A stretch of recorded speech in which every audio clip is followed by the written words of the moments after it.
ഇത് വണ്ടർല അല്ല, ഇത് സിൽവർ സ്റ്റോമാണ്. കിടിലൻ എക്സ്പീരിയൻസ് നൽകുന്ന തൃശ്ശൂർ അടുത്തുള്ള അല്ലെങ്കിൽ അതിരപ്പള്ളി അടുത്തുള്ള സിൽവർ സ്റ്റോം. നമ്മുടെ കുട്ടികളായിട്ട് പിക്നിക്ക് പോയത് ഇങ്ങോട്ടായിരുന്നു. അവിടെ ചെന്നതേ അവർ പല അഭ്യാസ പ്രകടനങ്ങളും നടത്താനായിട്ട് പല റൈഡുകളിൽ കയറി അങ്ങനെ അതിലെ ചുറ്റിക്കറങ്ങി നടന്നു. ഇതിൻ്റെ ആംബിയൻസ് തന്നെ അടിപൊളിയാണ്. ഇതിൻ്റെ മതിലിൻ്റെ, അതായത് പുറകിലെ സൈഡിലെ മതിലിൻ്റെ സെറ്റപ്പാണ്. നോക്കിക്കേ, ഒരു ചൈനയുടെ സെറ്റപ്പില്ലേ ചില അണ്ണന്മാരൊക്കെ നിൽക്കുന്നതിൻ്റെ. അതുപോലെ പിള്ളേരിങ്ങനെ പല റൈഡിലും കയറി. ഒത്തിരി തിരക്കില്ലെന്നുള്ളതാണ് സിൽവർ സ്റ്റോമിൻ്റെ ഏറ്റവും വലിയ പ്രത്യേകത.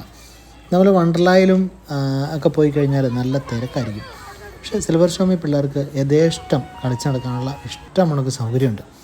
പല റൈഡുകളുണ്ട്, പല തീം പാർക്കുകളുണ്ട്, അതുപോലെ തന്നെ 3D സിനിമയുണ്ട്, വാട്ടർ ആക്ടിവിറ്റീസ് ഉണ്ട്, ഒത്തിരി കാര്യങ്ങൾ അവിടെ ഉണ്ട്. അതിൽ ഏറ്റവും പിള്ളേർക്ക് ഇഷ്ടപ്പെടുന്നത് വാട്ടർ തീം പാർക്കായിരിക്കും.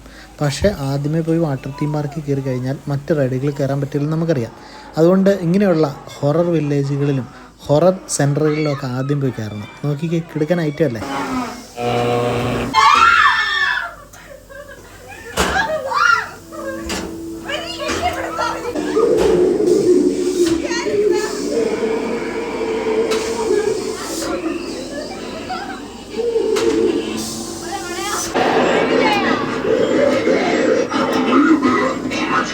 ഇതൊക്കെ നമുക്ക് ചിരി വരും, പക്ഷേ പിള്ളേർക്ക് ഒരു രസമാണ്. ചെറിയൊരു പേടിയുള്ളവരുണ്ട്.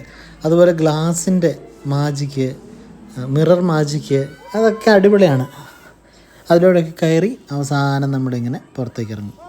ഇതുപോലെ ഒത്തിരി കാഴ്ചകൾ സിൽവർ സ്റ്റോമിൽ നിങ്ങളെ കാത്തിരിപ്പുണ്ട്. നേരെ വിട്ടു അതിരപ്പള്ളി വാഴച്ചാലുള്ള സിൽവർ സ്റ്റോമിലേക്ക്. ഒരു ദിവസം മുഴുവനും അടിച്ചു പൊളിക്കാനുള്ള കാര്യങ്ങൾ ഇവിടെയുണ്ട്. അപ്പോൾ എങ്ങനെയാണ്, പോവല്ലേ?